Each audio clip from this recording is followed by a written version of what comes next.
আসসালামু আলাইকুম। আপডেট খবর প্রবাসের পক্ষ থেকে আপনাদের সকলকে জানাই আন্তরিক অভিনন্দন ও শুভেচ্ছা।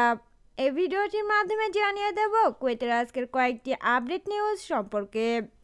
তাই বিস্তারিত জানতে সম্পূর্ণ ভিডিওটি না টেনে দেখার অনুরোধ করছি। বক্তব্যের শুরুতে রাষ্ট্রদূত সৈয়দ তারিক হোসেন বাংলাদেশ ও কুয়েতের মধ্যে বিদ্যমান ভ্রাতৃত্ব ও ঐক্যের প্রশংসা করে 1974 সালে ওআইসিতে বাংলাদেশের অন্তর্ভুক্তিতে কুয়েতের গুরুত্বপূর্ণ ভূমিকার কথা স্মরণ করেন। আলোচনাকালে তিনি বাংলাদেশ থেকে কুয়েতে ঔষধ, চামড়া ও সিরামিক পণ্য রপ্তানির সম্ভাবনার কথাও তুলে ধরেন।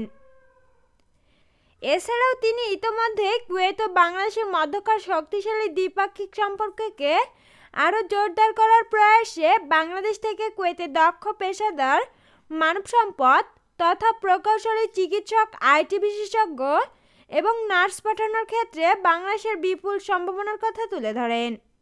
এই প্রচেষ্টায় রাষ্ট্রদূত বাংলাদেশিদের ভিসা প্রদানের ক্ষেত্রে কুয়েতের লামানা প্রথা বাতিল করার জন্য উপ-পররাষ্ট্রমন্ত্রীর ব্যক্তিগত হস্তক্ষেপ কামনা করেন। রাষ্ট্রদূত আরও উল্লেখ করেন যে বাংলাদেশ হতে দক্ষ ও পেশাদার মানবসম্পদ কুয়েতে প্রেরণ এবং দুই ভ্রাতৃত্ব প্রতিম দেশের মধ্যে ব্যবসা বাণিজ্যের প্রসারের প্রধানতম প্রতিবন্ধকতা হচ্ছে এই লামানা প্রথা।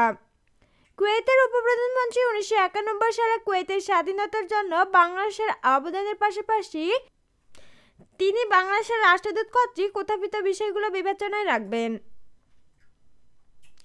এবারে জানিয়ে দিচ্ছি প্রবাসীদের কষ্ট অর্জিত পয়সা নিয়ে ছলনা করা হচ্ছে। এ বিষয়ে বিস্তারিত বিবরণে বলা হয়েছে যে লিমিটেড শর্ত সাপেক্ষে এক্সচেঞ্জগুলো একদিনের বিপরীতে 408 টাকা দিচ্ছে, কিন্তু 40 থেকে 50 হাজারের উপরে টাকা পাঠালে 408 টাকা এর কম দিচ্ছে রেট।